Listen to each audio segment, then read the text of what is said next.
자, 계속해서 무권대리 하시죠. 우리 바로 요 직전에 무권대리는 크게 두 가지 유형으로 나눠져서 협의의 무권대리와 표현대리로 나누어진다 하고, 협의의 무권대리로 나눠진다. 왜? 전체 대리권 없는 자가 대리행위한 걸 무권대리라고 얘기를 하고, 전체 무권대리 중에서 표현대리를 빼면 협의의 무권대리 이렇게 나눠져요. 법의 편찬 순서는 표현대리가 먼저고 협의의 무권대리가 그 나중에 나오는데, 이 표현대리도 상대방이 스스로 표현대리를 주장하지 않으면 그냥 무권대리예요. 그래서 상대방이 표현대리 주장하지 않으면 그냥 무권대리로 가는 거기, 협의의 무권대리로 가는 거기 때문에 협의의 무권대리를 먼저 공부하는 게 유리해서 협의의 무권대리 먼저 한번 하겠는데요. 자, 그러면 갑이 있고 상대방 병이 있는데 여기에 을이라고 하는 자가 대리권도 없이 가서 갑에 대리인 을이 왔습니다 라고 표시를 했다. 표시하고 뭘 했느냐라고 하는 거죠. 계약 아니면 단독행위를 했다는 얘기예요. 계약 아니면 단독행위를 했는데, 이 행위의 효과는 일단은 본인이 원인도 제공하지 않았고, 어떻게 보면 본인은 을과 어떤 내부적인 관계가 있는 자일 수도 있지만 아예 을을 모르는 사람일 수도 있지 않습니까? 그러니까 이 무권대리인이 한 이 법률 행위는 일단은 무효로 해야 됩니다. 무효로 해야 되는데, 갑소유 부동산을 팔았다 또는 갑을 위해서 부동산을 사왔다 그럴 수도 있잖아요. 팔았다라고 예를 들면 갑도 이 부동산을 팔 마음이 있기는 있었어요. 근데 을한테 대리권을 수여하지 않았던 것이지 팔 마음이 있기는 있었다. 그럴 수 있는 거 아닙니까? 그런데 을이 팔았다. 그 내심 팔고자 하는 마음이 있었는데 이게 시가가 3억인데 가서 매매계약을 체결하고 얘한테 팔 때 2억에 팔았을 수도 있고 4억에 팔았을 수도 있고 정확한 가격 3억에 팔았을 수도 있고 여러 가지 상황이 생기는 거 아닙니까? 이때 2억에 팔았다라고 하면 갑이 아이고 나는 그럴 생각 없어요 라고 해서 그냥 무효로 확정 지으면 되겠지만, 혹시 이게 4억에 팔렸다라고 한다면 갑에게 이익이 생기는 거 아닙니까? 그래서 갑이 그때는 어이구 낼름 나 그거 좋아요 라고 해서 그 법률 효과를 나중에 인정해 주는 의사표시 추인을 하게 되면 이 법률 행위는 유효가 될 수도 있습니다. 이런 무효를 우리는 유동적 무효다 이렇게 얘기를 하죠. 불확정적 무효 또는 유동적 무효라고 하고, 본인 추인에 의해서 유동적 무효가 유효로 바뀔 때는 소급해서 유효가 된다라고 하는데, 다만 이 추인의 소급표는 제3자의 권리를 해야지 못한다. 이거는 항상 들어가는 거예요. 어떤 법률 행위가 소급표를 부여받는다. 이 경우에는 무조건 제3자의 권리를 해야지 못한다는 늘 함께 쫓아다니는 겁니다. 그런데 이 무효가 유효로 되는 경우도 있지만 무효가 무효로 그냥 확정되는 경우도 있습니다. 언제? 본인이 추인을 거절해 버릴 수도 있죠. 이런 경우에는 본인이 추인을 거절해 버릴 수도 있고요. 또 반대 시각에서 봤을 때 상대방이 내가 3억짜리를 4억에 샀다고? 라고 하면 상대방이 철회를 해버리는 경우도 있습니다. 이런 경우에는 무효로 확정이 된다라고 하는데요. 가만히 보니까 상대방이 철회하면 무효가 확정이 되고 본인이 추인하게 되면 유효로 소급해서 효력이 발생한다. 그러니까 철회나 추인은 먼저 한 게 효력이 발생한다. 이런 결론이 될 수 있거든요. 그러다 보니까 본인은 법률 관계를 빨리 안정시키기 위한 추인권이나 추인 거절권을 행사할 수 있고, 상대방은 이에 대응해서 철회권을 행사할 수도 있습니다. 그런데 혹시 철회권 행사하기 전에 병 같은 경우에는 자기가 2억에 샀다라고 하면 철회 안 하고 어떡할까요? 갑한테 물어보겠죠. 추인 좀 해달라고 요청할 겁니다. 그걸 뭐라고 부르냐면 최고권이다라고 얘기를 해요. 그래서 본인은 추인 거절할 수 있고 상대방은 최고 철회할 수 있다. 그래서 본, 추추고, 최철상 이렇게 해서 옛날엔 이것도 암기시켰어요. 그래서 그전엔 이것만 알아도 합격하던 때가 있었습니다. 그러면 최고는 상대방이 본인에게 최고하는 건데, 최고라고 하는 건 추인해달라는 의사표시예요. 상대방이 선의가 됐든 악의가 됐든 최고는 할 수 있어요. 하지만 상당한 유예 기간을 줘야 됩니다. 어느 정도가 상당한 유예 기간이냐? 보통 이제 한 열흘에서 2주 정도를 상당한 유예 기간이다 이렇게 얘기를 하는데, 최고는 누구에게 해야 되느냐? 최고는 추인해 달라고 요청을 하는 게 최고예요, 사실은요. 그러다 보니까 최고는 본인에게만 해야 돼. 이 화살표 중요합니다. 본인에게만 최고할 수 있어요. 철회는 자기에게 불리하면 철회할 수 있는 거지, 철회에 의해서 무효로 만드는 거 아니겠습니까? 그러니까 이 철회는 상대방이 선의인 경우에 철회할 수 있어요. 최고든 철회든 본인이, 즉 갑이 추인하기 전에만 가능합니다. 갑이 추인하게 되면 유효로 확정되니까 이런 거 할 필요 없어요. 근데 철회는 갑에게, 본인에게도 철회할 수 있지만 무권 대리인에게도 야야야 난 몰라 그냥 네가 알아서 해 라고 철회할 수 있다는 거죠. 이에 대해서 본인은 추인할 수 있는데, 추인도 병에게, 즉 상대방에 대한 의사표시로 직접 추인할 수도 있고, 혹시 병이 이 물건을 정이라고 하는 제3자에게 양도했다라고 하면 그 제3자 정에게도 추인할 수 있습니다. 뿐만 아니라 무권 대리인에게도 추인해 줄 수 있어요. 추인 거절도 추인과 똑같은 방법에 의해서 할 수 있습니다. 추인과 추인 거절 똑같이 할 수 있어요. 이렇게 추인을 무권 대리의 직접 상대방이 아닌 그 권리의 승계인에게도 할 수 있도록 해놓은 이유는, 이 추인에 의해서 법률관계는 소급해서 유효가 된다는 얘기죠. 그러면 무권 대리 행위를 한 행위, 유동적 무효인 행위를 한 행위는 7월 1일 날 있었고요. 추인은 7월 20일 날 추인을 했다. 그럼 법률행위는 며칠자로 유효가 된다는 얘기일까요? 7월 1일자로 소급해서 유효가 되니까 어차피 이 법률행위가 유효가 되면 병은 정당한 권리자가 되는 거고, 병으로부터 유효인 거래를 통해서 권리를 취득한 자는 이 권리를 승계하는 거기 때문에 이 경우엔 즉 승계인에게도 추인할 수 있다. 어차피 추인을 해줘도 이걸 추인한 거기 때문에 누구를 상대로 하는 거냐라고 하는 건 그다지 중요치 않습니다. 여기서 하나 주의해야 될 게, 추인을 상대방에 대한 의사표시로 하지 아니한 경우, 이건 상대방에 대한 의사표시로 했지만 무권 대리인에게 한 추인은 상대방에 대한 의사표시로 한 게 아니죠. 이때 상대방에 대한 의사표시로 하지 아니한 경우에 상대방에게 대항하지 못한다는 얘기예요. 이 말은 좀 더 구체적으로 설명을 하면, 추인을 하기는 했는데 무권 대리인에게 추인을 했을 때요. 이때 본인이 추인하게 되면은 유효로 확정되니까 상대방은 철회 못하는 건데, 그 추인을 무권 대리인에게 해버렸다는 얘기죠. 그러면 상대방이 그 사실을 모르고 철회를 해버렸다.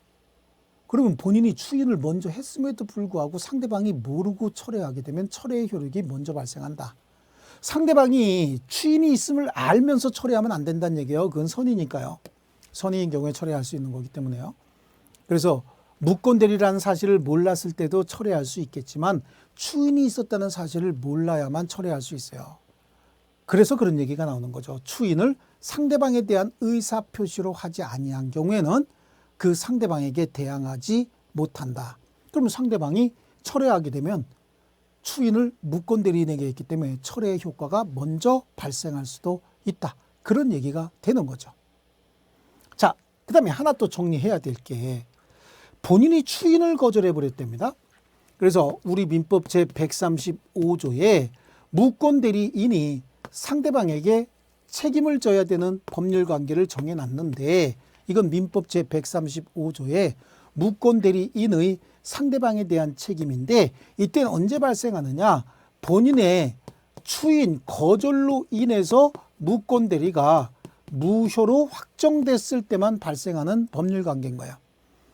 그러면 본인의 추인 거절로 무권 대리가 무효가 됐다라고 하면 이 법률관계에서 본인은 완전히 빠지겠다, 그런 의사표시가 지금 들어가 있는 거 아닙니까? 그럼 이제 본인은 빠져버리고 니네끼리 알아서 해라 라고 하면 그때 남는 자는 무권 대리인과 상대방만 남을 겁니다. 그래서 무효로 확정이 됐다 그러면 상대방은 굉장히 화가 많이 날 겁니다. 이거 내가 혹시 사기라도 당한 거야? 이런 느낌까지 들 거예요. 그러면 상대방은 을을 째려보면서 야, 네가 책임져, 뭘 해라, 네가 이행해라, 아니면 나한테 뭘 해줘라, 손해배상해줘라 라고 쟤한테 청구할 수 있는데, 이행을 요청할 건지 손해배상을 요청할 것인지 라고 하는 거, 선택권은 상대방이 선택권을 행사할 수 있어요. 상대방 선택에 따라서 계약의 이행 또는 손해배상을 해줘야 되는데, 을이 이러한 책임을 지기 싫으면 대리권을 증명해야 되죠. 아니면 본인으로부터 추인을 받아와야 돼요. 근데 대리권도 증명하지 못했고 본인의 추인도 받지 못했다 라고 하면 상대방 선택에 따라서 이 책임을 져야 됩니다. 이 책임을 져야 되는데, 이 책임은 무과실 책임이다 라고 하는 거예요. 여기서 무과실 책임을 진다의 의미는 대리인이 다른 사람의 기망행위로 다른 사람한테 사기를 당해서 자기가 대리인인 줄 알고 처분행위했다 라고 하더라도 상대방을 보호하기 위해서 무조건 책임진다. 그럼 을이 무조건 책임지고 난 다음에 그 기망행위 한 자에게 손해배상을 별도로 청구하는 건 모르겠으나 그건 그자하고 법률관계고, 이 무권대리 관계에서는 무조건 책임져야 된다는 거예요.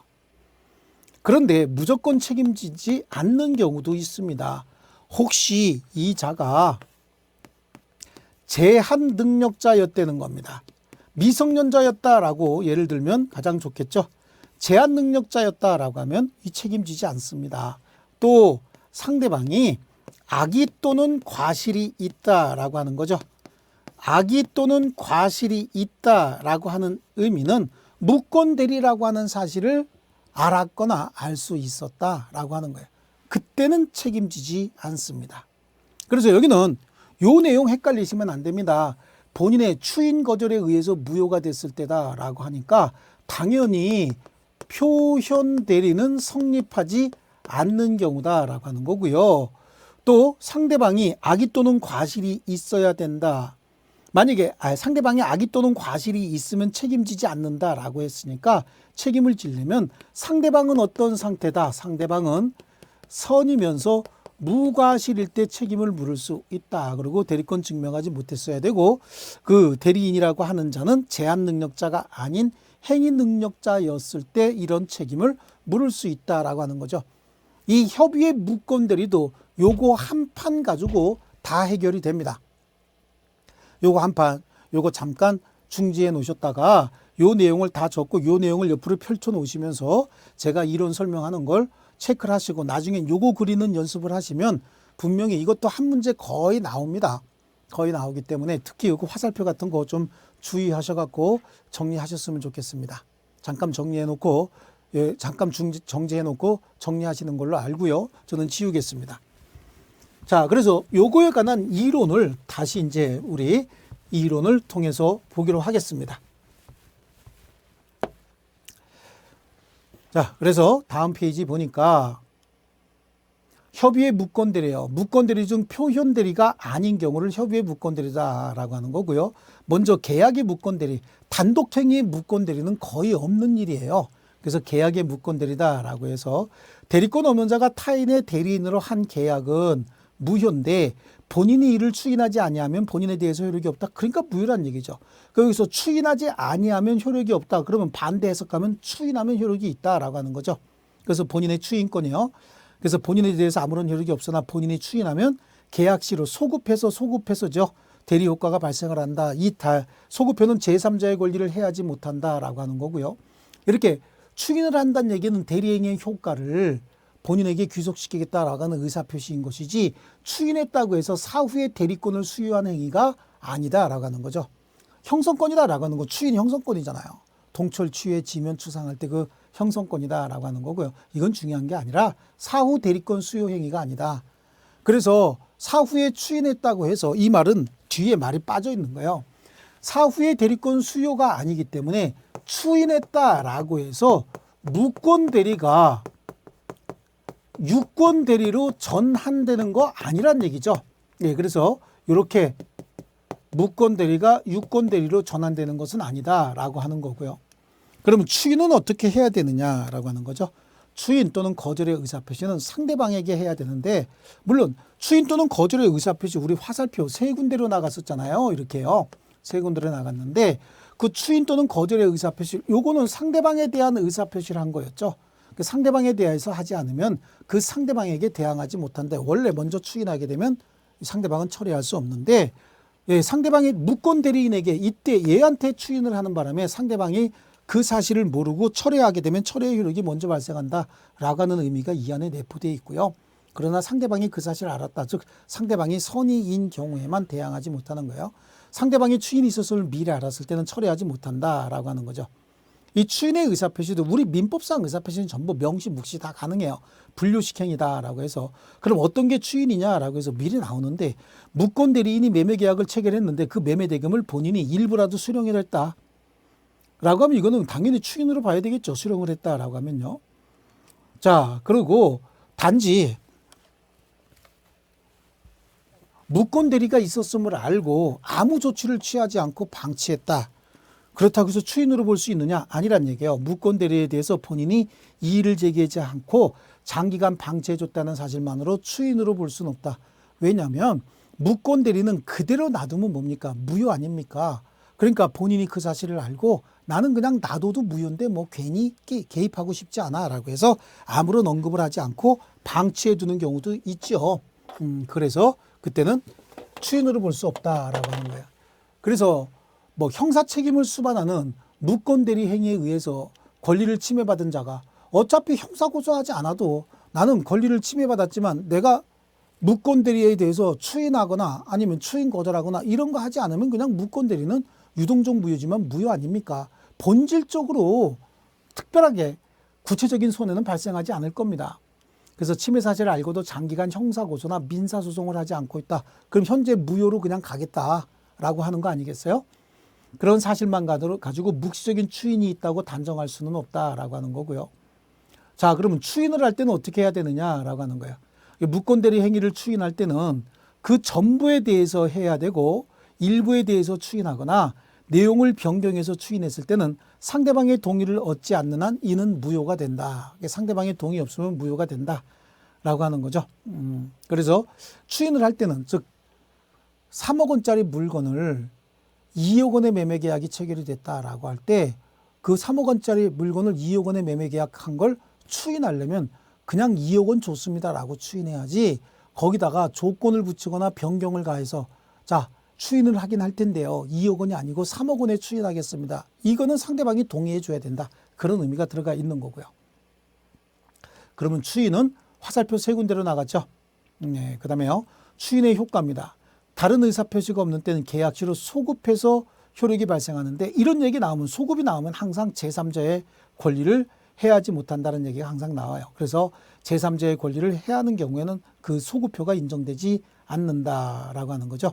여기 뭐 또 나왔네요. 뭐 똑같은 내용이요. 본인은 추인뿐만 아니라 추인 거절권도 행사할 수 있는데 자, 본인이 적극적으로 추인할 의사가 없음을 표시하는 걸 추인 거절이다라고 하는 거고요. 상대방과 방법, 우리 추인도 3개로 화살표가 나갔지만 그 거절도 마찬가지로 방법은 똑같다. 추인과 똑같은 방법을 할 수 있다. 그 다음에 이렇게 또 나옵니다. 매매계약을 체결한 무권 대리인으로부터 매매대금 전부 또는 일부를 받았다. 그러니까 앞에 내용보다 이거 갖고 정리하는 게 좋습니다. 특단의 사유가 없는 한 추인했다고 보는 것이 타당하다라고 하는 거예요.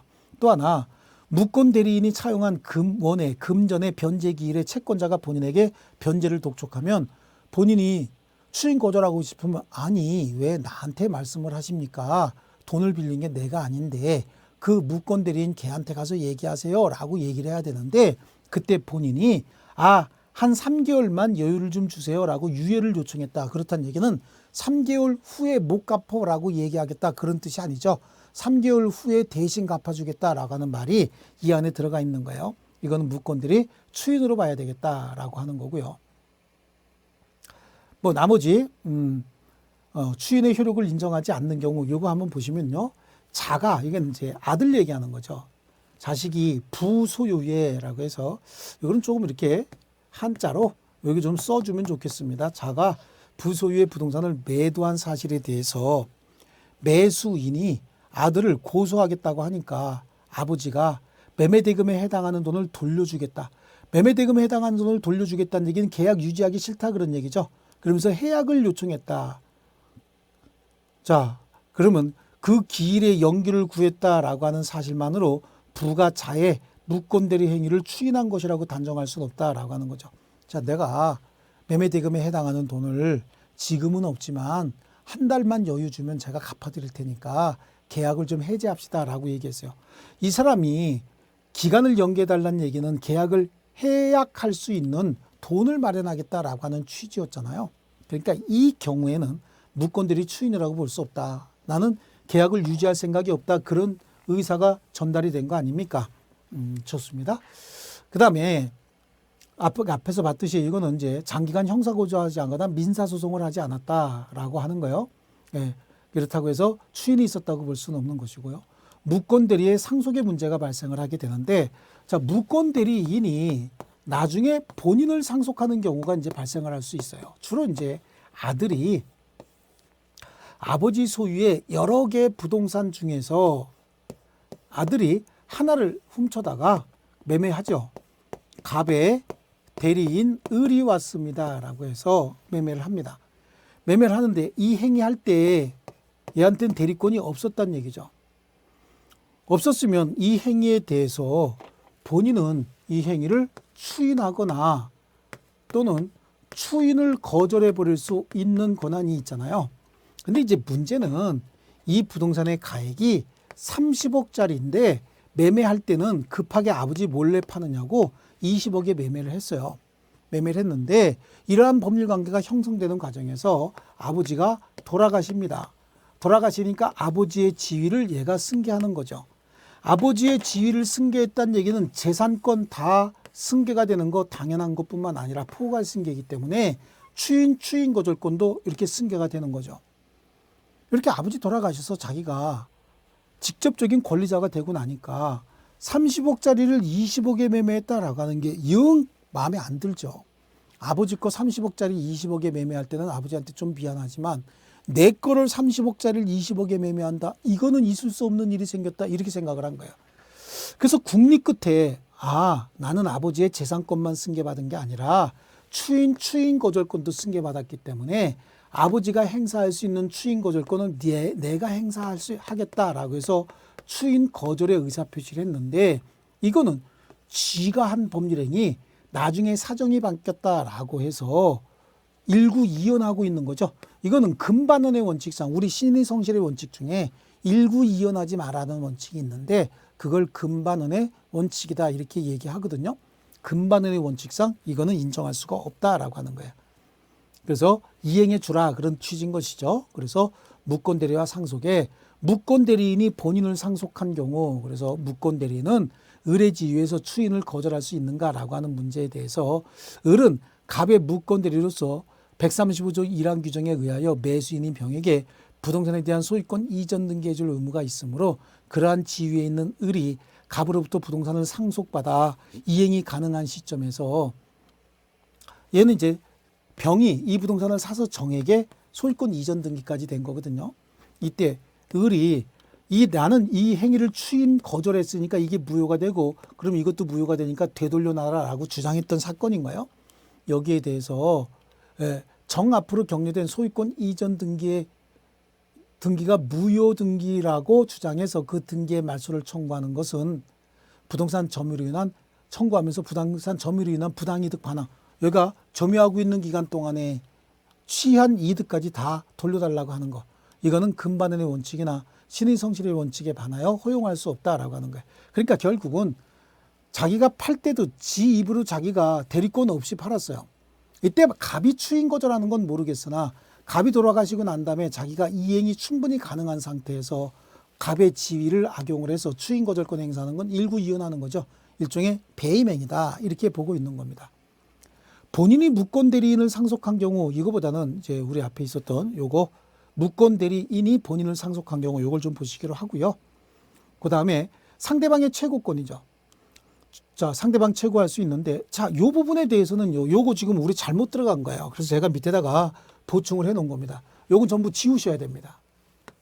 요거 지우시고 우리 법조문 요거를 지금 써 놓으셔야 됩니다. 요거 써 놓으셔야 됩니다. 그래서 상대방의 최고권 이렇게 보시는데 자, 대리권 없는 자가 타인의 대리인으로 계약을 한 경우에 상대방은 상당한 기간을 정해서 본인에게 추인 여부 확답을 최고할 수 있다. 상당한 유예 기간이요. 이때 본인은 그 기간 내에 확답을 발하지 아니한 때, 여기도 발하지 아니한 때요. 받지 못한 때가 아니라 발하지 아니한 때다라고 해서 받지는 아니다라고 하는 거. 가끔가다 받지도 잘 집어넣습니다. 추인을 거절한 것으로 본다라고 하는데, 이 최고는요, 계약 당시 무권대리라는 것을 상대방이 알았다. 즉 선악불문하고 최고할 수 있다라고 하는 거죠. 다만 상당한 유예 기간을 정해줘야 된다라고 하는 거예요. 그리고 최고는 누구에게만 해야 되느냐? 최고는 상대방은 본인에게만 최고해야 된다. 요거 잘 주의하셔야 됩니다. 무권대리인에게는 최고할 수 없습니다.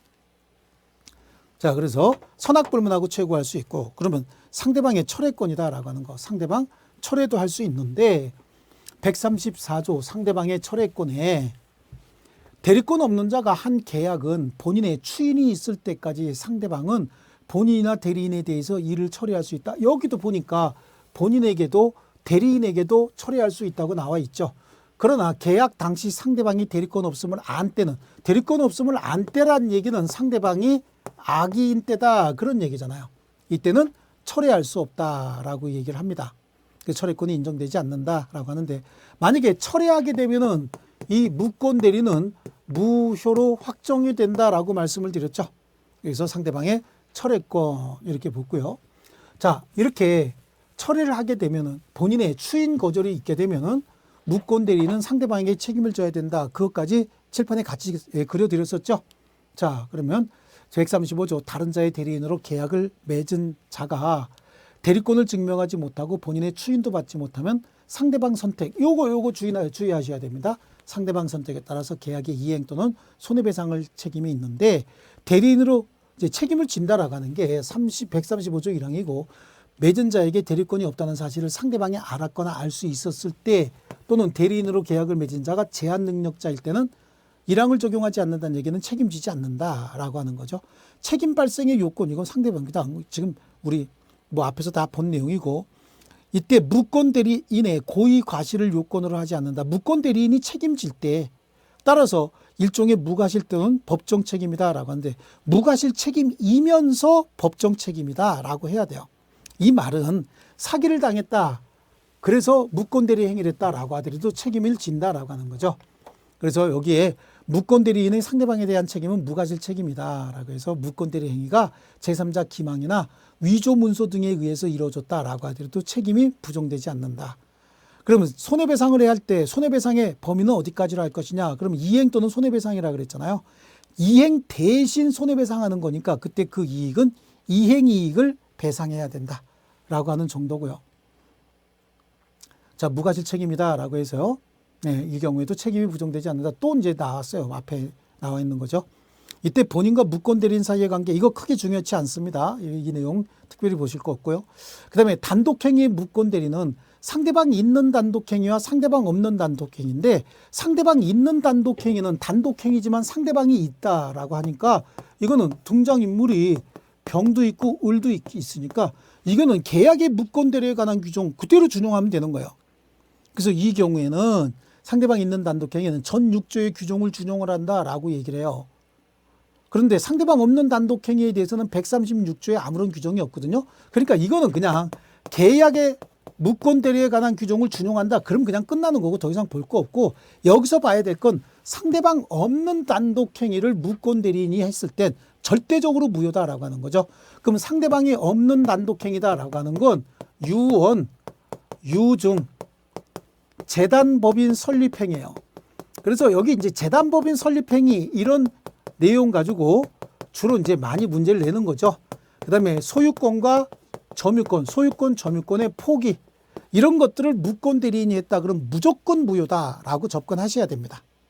자, 이렇게 해서 이번 시간은 무권 대리까지 하고요. 다음 시간에는 우리 표현 대리에 관해서 계속 공부하겠습니다. 그래서 우리 다음 시간에는 146페이지부터 계속하겠습니다. 여러분 수고하셨습니다.